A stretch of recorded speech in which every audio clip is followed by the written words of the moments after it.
You run a very successful weight loss program called Weight No More.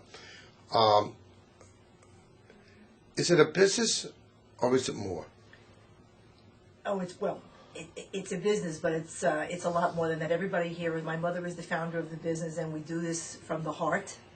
We're passionate about what we do.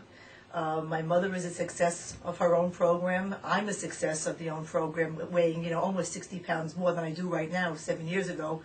So we do it from the heart. We do it from heart because we understand that we have the power to change people's lives, the way they look, the way they feel about themselves, their attitude towards others. It's a great thing. So in other words, you take people who have a problem, you get them to fix the problem to some degree, and more important, you keep them from going back. Because, and we have the phone bills to prove it, I keep all the records of all my phone calls all over these years. I have big manuals in my office in Oakhurst. When a client gets to be on maintenance, when they're finished with us and they've gone through stabilization, we never let them out of our sight. Every few months we're calling them to make sure that they're on the straight and narrow, to maybe if they put on a pound or two, to tell them what to do right over the phone. And we never let anybody go for too long.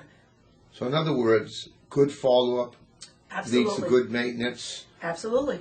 And you also had an expression I went and talked to you once before about this. You can fail some days. Sure. But the trick is you pick up the pieces and move on. That's exactly right. And sometimes we try to teach people that it's better not to fail at the spur of the moment. It's better to plan to fail. Meaning, if you're doing well and you go to a party and you see a piece of cheesecake there and you eat it without thinking, you're always going to feel guilty about it. It's not going to really taste good to you. And 5 minutes after you swallow it, you're going to feel awful about what you just did.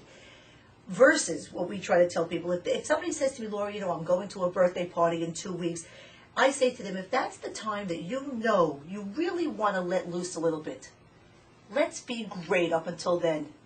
And then Saturday night, you get the slice of pie, you get a slice of pizza, whatever it is that indulgence is, because when you plan to cheat, it tastes better, there's no guilt associated with it, and then the next morning you get up and you're right back on program. As long as you agree that you're going to get back on the right method. Right. That's exactly right. That's the secret. That's exactly right. Nobody goes, somebody who has to lose 50 pounds is not going to lose 50 pounds, from 0 to 50 without gaining 5, 6, or 7 pounds, up and down along the way. It's not, we don't expect it. It's not possible. I always tell my patients that every one of my pencils has erasers. And it's going to stay that way. I'm a human being.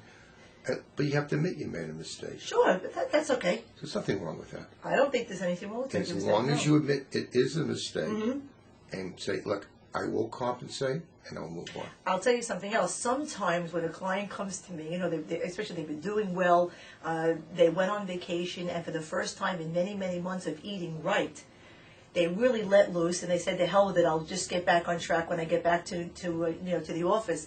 And they always tell me how really crappy they feel. Their body wasn't used to all the fried food that they had and all the sugar.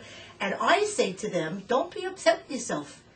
It's a good thing. Because if you remember now how really awful you felt, that sometimes from going to the bathroom regularly and from drinking so much water and being hydrated, if they're on vacation, you're sitting in the beach, you're drinking alcohol instead of water, you're going to buffets instead of, managing what you're eating. I say, listen, that's a good thing.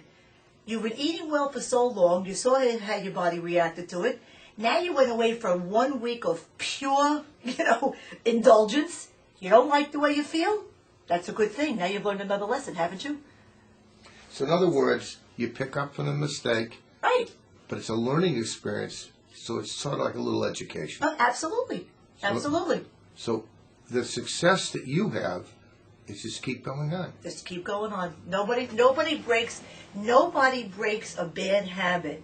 I don't care what it is, smoking, drinking, drugs, whatever it is. Nobody gets there by saying, I'm never smoking again, and stop. Very few people can do that. Very few people can say, I'm never, ever, ever again going to shoot myself with heroin and become clean and sober the next day. There's always a few pitfalls, and that's fine. That's fine. I had them when I was trying to lose almost 60 pounds. Well, so Plastic surgeons sometimes tell people when we reconstruct your face, so you had an injury or had a deformed nose, you don't see yourself looking better sometimes up to 2 years because your body keeps thinking the old That's image. exactly right. Right.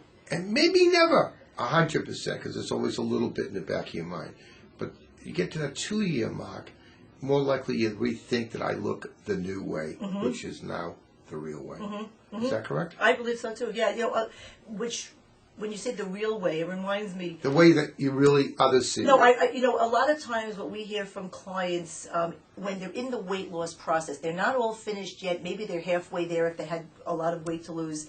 And they'll start to tell me that some of their friends or some of their family, people they haven't seen in a while, are saying to them, you look too thin. Don't lose any more weight, even though they may still be 25 pounds or more away from where they should be.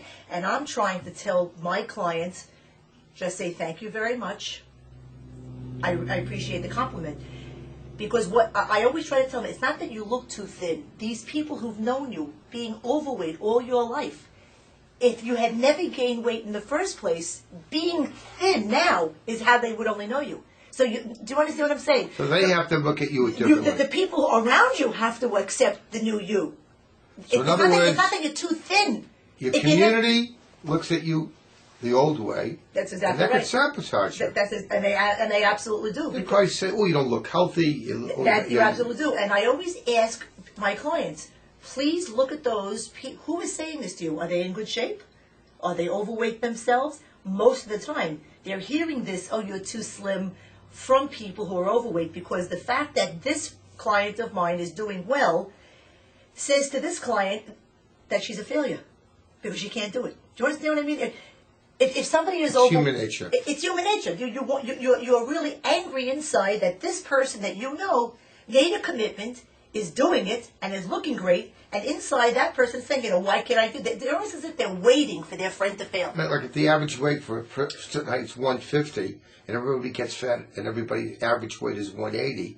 Hey, listen, I'm average. That's kind of like the mentality, right? Right. Instead of saying the right weight is 150. But to answer your question, it's perfectly okay to have bad days. Everybody does, and I don't even consider that failing. I just consider that having a bad day. Failing is when you have a bad day and you give up.